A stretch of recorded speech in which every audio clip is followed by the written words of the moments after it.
नेहरू विरोधी कविता के लिए जेल गए और बॉलीवुड गानों के लिए मशहूर हुए मजरू सुल्तानपुरी। एक मुशायरे से मजरू सुल्तानपुरी की ज़िंदगी बदली, जहां उन्होंने एक गज़ल सुनाई और तुरंत ही लोकप्रिय हो गई। उन्होंने शायरी पर ज़्यादा ध्यान देना शुरू किया और यहाँ तक कि मशहूर शायर जिगर मुरादाबादी के शिष्य बन गए। मुंबई में एक ऐसे ही मुशायरे में सुल्तानपुरी की ज़िंदगी हमेशा के लिए बदल गई, जब उनकी शायरी ने फिल्म निर्माता AR कारदार को प्रभावित किया। कारदार जल्द ही जिगर मुरादाबादी के जरिए मजरू सुल्तानपुरी के संपर्क में आए और उन्होंने शायर को अपनी फिल्म के लिए गीतकार बनने के लिए राजी कर लिया, लेकिन सुल्तानपुरी इसके सख्त खिलाफ थे। बॉलीवुड के बारे में उनकी राय बहुत खराब थी। आखिरकार उनकी मुलाकात संगीतकार नौशाद से हुई, जिन्होंने उनसे एक धुन के बोल लिखने को कहा। नौशाद सुल्तानपुरी की इन पंक्तियों से बहुत प्रभावित हुए। वो पंक्तियाँ थीं, जब उसने गेसू बिखेरे बादल आए झूम के, और इस तरह 1946 में शाहजहां से उन्होंने फिल्मों में अपना करियर शुरू किया। मुश्किल बात ये थी कि मजरू सुल्तानपुरी कभी भी बॉलीवुड का हिस्सा नहीं बनना चाहते थे। वो नफरत करते थे बॉलीवुड से। सुल्तानपुरी हमेशा से ही बॉलीवुड के खिलाफ रहे हैं, भले ही उन्होंने अपनी रोजी रोटी इसी से कमाई हो। जब उनसे उनकी रचनाओं के बारे में पूछा गया तो उन्होंने एक बार कहा था, मैं अपने गाने कभी नहीं सुनता, ये हिंदी फिल्में सब नौटंकी हैं। नौटंकी हो या ना हो, उन्होंने भारतीय दर्शकों को कुछ ऐसा दिया जिससे वे सभी जुड़ सकते थे, चाहे वह कोई भी हो और कहीं से भी आए हों।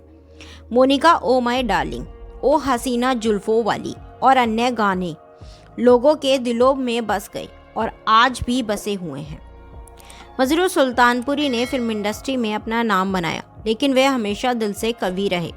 पारंपरिक उर्दू कविता से दूर, जो आम तौर पर जीवन, प्रेम और रोमांटिकता पर केंद्रित होती है, इसके बजाय वे बाधाओं को तोड़ने के बारे में बात करते थे। वह निजी परियोजनाओं, पुस्तकों और सबसे महत्वपूर्ण रूप से प्रगतिशील लेखकों के आंदोलनों के लिए दोहे लिखते थे। वह कट्टर वामपंथी सुल्तानपुरी भारत और पाकिस्तान के कई अन्य उर्दू कवियों और लेखकों के साथ सार्वजनिक रूप से इकट्ठा होते थे और ब्रिटिश अत्याचारों के साथ साथ तत्कालीन जवाहरलाल नेहरू सरकार के बारे में बात करते थे। उन्हें 1951 में एक कविता लिखने और सुनाने के लिए गिरफ्तार किया गया था, जिसमें उन्होंने नेहरू की तुलना हिटलर से की थी।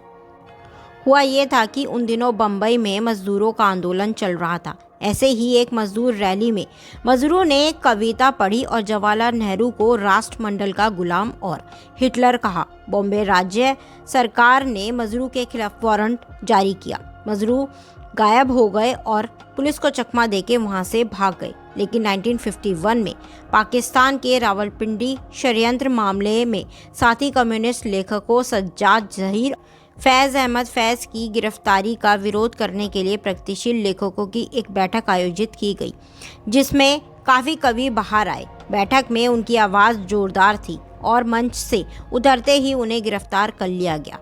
मजरू सुल्तानपुरी अपने दोस्त बलराज साहनी के साथ 1 साल तक बॉम्बे की ऑर्थर जेल में बंद रहे। वामपंथी आंदोलन उनकी सबसे बड़ी प्राथमिकता थी। खैर, जेल में बंद होने पर उनसे कहा गया कि वह उस कविता के लिए जो उन्होंने मंच पर सुनाई थी और जिसमें उन्होंने जवाहरलाल नेहरू को हिटलर से कंपेयर किया था, उसके लिए माफ़ी मांगे, ऐसा कहा गया। पर मजरू सुल्तानपुरी ने माफ़ी मांगने से साफ इनकार कर दिया। सलाखों के पीछे भी वे आंदोलन और बॉलीवुड के लिए रचनाएं करते रहे। हालांकि राजनीति के प्रति उनका जुनून कभी खत्म नहीं हुआ। जब देश में कम्युनिस्ट आंदोलन कमज़ोर हुआ तो उनके मोहभंग ने कुछ खूबसूरत कविताओं को जन्म दिया।